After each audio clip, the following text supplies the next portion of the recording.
Hello, and welcome to the A to B Academy channel, where we explore and discover alternative ways of thinking to drive measurable value in our personal and organization strategies. In this channel, we go from point A, where you are right now, to point B. And in a conceptual model, that's a straight line, and that sounds good in concept, but actually what happens is we get distracted, other priorities come in, so we take kind of a wavy line. So we don't get to point B directly. But the whole point of this channel is to try to iron out how wavy that is, to make it as straight as possible. We talk about tips and strategies. We talk about science and art and theories and practice and habits. But all those things are trying to get us from point A to point B as fast as possible, less risk, high benefit, high probability of success. So today, we're going to talk a little bit about point B. Now, there's a lot of different ways to look at what is point B. A point B could be an aspiration that you have. It could be a dream. It could be a project that you need to get done. Or it could be a problem, just a problem that's in front of you that you have to solve. And you could have all sorts of point Bs. And so you could be chasing all different kinds of things and it'll get you really distracted. So today we're going to talk about how to categorize those point Bs into 4 different types. And when you do that, you'll be able to prioritize, you'll be able to succeed with a higher probability. Now, before I jump to the framework itself, I want you to think of maybe 2 or 3 point Bs that you have in front of you right now. Maybe that you have to do over the weekend or next week, but think about 2 or 3 point Bs that you have. And then when we bring up the framework, I want you to put those on the framework where you think they land. All right, so here we go. Into the framework. Now, if you think about a point B, I'm going to start with the y-axis.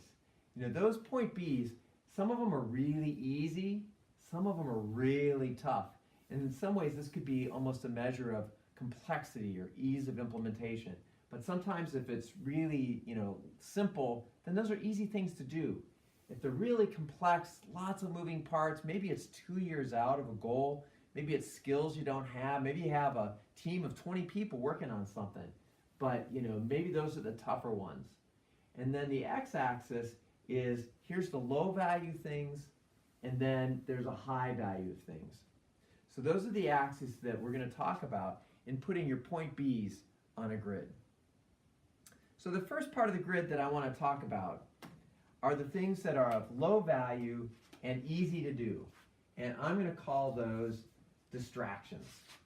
Those are just purely things that distract you from the high value things that you need to do. Distractions could be other priorities, stuff that's fun to do but not necessarily strategic for you to do. And I can tell you, one of the things that happens for me all the time is when I have a really hard thing to do, my room gets really clean. Why is that? Well, because it's an easy distraction. I have to pick up all the things. I have to get everything in order before I do the hard thing. And that's okay to a certain extent, but if that's the thing that just consumes me and keeps me away from doing the high priority things, well, then it's just a pure distraction. So these are the easy, low value things that distract you from getting the things done that you need to. Now, I'm going to stay on the easy side of our continuum here and just go, there's some things that are really easy and high value. And I'm going to call those do now. If they're easy, what are you waiting for? Just put it on your to-do list, pick it up, just do that. As you might think, a big pile of rocks that you have to move, but these are the high value, easy rocks to move. Pick up a rock and move it and put it to the new pile. So this is just the easy stuff to do now. The third quadrant I want to talk about are the things that are of low value that are really tough. And these, I'm going to call those energy sinks or black holes. They're things that suck up the energy and resources. And so sometimes you might get stuck in something that, it's a low value, but it's really hard to do. Sometimes our aspirations are bigger than what we can complete. Maybe the expectations are too high that we'll never make it. So these things just end up becoming that energy sink. And I think of that as like this rock that you just keep throwing yourself against. It's just hard to do and just can't get it over the hump. And so some of these things, might be an energy sink, but it might be wise to think about how can I get more value out of that, to move that into the upper right-hand quadrant so that it's not just low value, really hard stuff, but how do you get more value out of those things? Which moves us to the last quadrant here.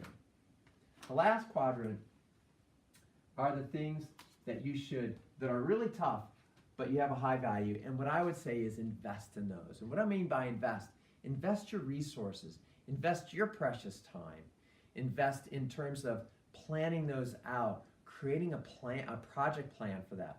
How are you going to get the effort for that? How are you going to get the support you need to get those things done? Usually if they're in the upper right-hand quadrant, you can't get those things done yourself. So you probably have to ask for help, which I know for me is a really hard thing to do. So in the upper right-hand quadrant, how do you invest in resources, invest time, invest in support, invest in the right experience to get those things done? So now I'm going to come back to the 2 or 3 things that you wrote down, your point B's that you wrote down. Where do they fall on the grid? Was it a distraction? Is it an energy sink? Is it a do now? Or is it one of those things that you need to invest? And in this channel, for the A to B Academy channel, we actually focus almost exclusively on the upper right-hand quadrant. Those are the things that may be getting a few tips, a few tricks, a few strategies. That's the hard stuff to get done, but that's also are the things that are most transformative. Things that you build and quantum leap your world in, because you get that much more value out of those things that you invest in. So that's what we're going to focus on in this channel, in that upper right-hand quadrant. Now, I'm going to tell you a little story about this, about a journey that I took to get from A to B. And it was a long time ago, almost more than 20 years ago, or about 20 years ago. And I was in South Dakota. And I was traveling in South Dakota on Pine Ridge Indian Reservation. And I was on a dirt road in the back hills. It was about 101 degrees. It was really hot. And all of a sudden, we hit a pothole. And the car just came to a screeching halt. I mean, it literally just came to a screeching halt. And I was like, wow, what's going on? And I looked underneath, and I didn't blow a tire or anything. And I looked underneath, but actually what I'd done is broke the axle. So I broke the axle on a back road. And now this was a 1988 Plymouth Voyager, a minivan. And, it was all, the window was just leaking when it rained, and, it was rusty and all this kind of stuff. But here I was on a back road in Pine Ridge Reservation, and, with a broken car. So we had to go find a phone, and we phoned up AAA. And so I used my AAA, and AAA luckily came way out there, and then towed me to the nearest town, which was Kadoka, South Dakota, if you've ever been there. And so we were in Kadoka, South Dakota, and I called my wife because she wasn't there with me, and I said, hey, the car broke down. I found out it's going to cost $1,800 after I tow it to Rapid City. And she said, no. I'm like, what do you mean no? And she goes, no, we're not getting it repaired. I'm like, but I'm out here with 3 weeks of camping gear. I got all the food. I got all the stuff out here. How am I going to get it home? And she said, I don't know, but don't bring the car home. And I was like, okay. Now, my wife's not unreasonable. This car was horrible. But as a guy, have you ever had that favorite pair of sneakers that you just don't know how to get rid of? This was one of those things. This was like the favorite car that I just couldn't get rid of. And it was time to go, but I just didn't know that at the time. So, I'm like, okay, I don't know how I'm going to figure this out. So this is a story of literally, I have to get from point A to home, point B. And so, and when I look at this grid, at that moment in time, I thought that this was really hard, really tough. And the value of getting home, I don't know, really high because I wanted to get home.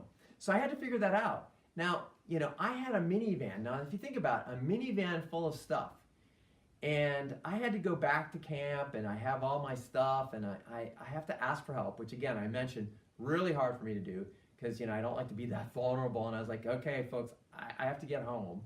And so I asked around, and somebody said, oh, I'll help you. And so this person that said they'd help me had a Toyota Celica. Now, if you know brands of cars, a Toyota Celica was really tiny. It was a little sports car. And she had all her stuff. And so I had all my stuff. And so then I had all this stuff. And I was like, wow, what am I going to do now? And so part of my strategy to look at this is I had to figure out what was the important stuff to bring home.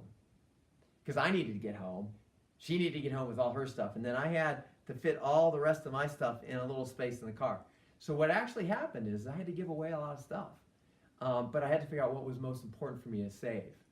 And so that was an experience, indeed, of getting from point A to point B. And you know, I got home, and the reward for that was I got to go out and buy a brand new 1999 Ford Explorer red. It was awesome. And so I bought this car, but you know, think about it now. You know, instead of having an old beat up car, now I had a Ford Explorer, which actually could like ride on the prairie, could be on dirt roads and stuff. So I actually upgraded in the whole experience. But I had to get from point A to point B, and I had to invest in an A to B strategy that I could win in. And I did in the end. So I encourage you to think about going back to your point Bs. Where did you land in this? And these in the upper right-hand quadrant just take more intention. It's more complexity to get from point A to point B. And in this channel, the A to B Academy channel, we talk about those tips and those tricks, those strategies to help you get from point A to point B or get home. You know, that's sometimes what you have to do.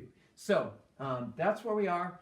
I hope this was helpful for you today. If you like this channel, if you like this episode, subscribe to the channel, invite a few more people over to view and subscribe to the channel. And until next time, learn continuously and engage authentically with everyone around you. Until next time.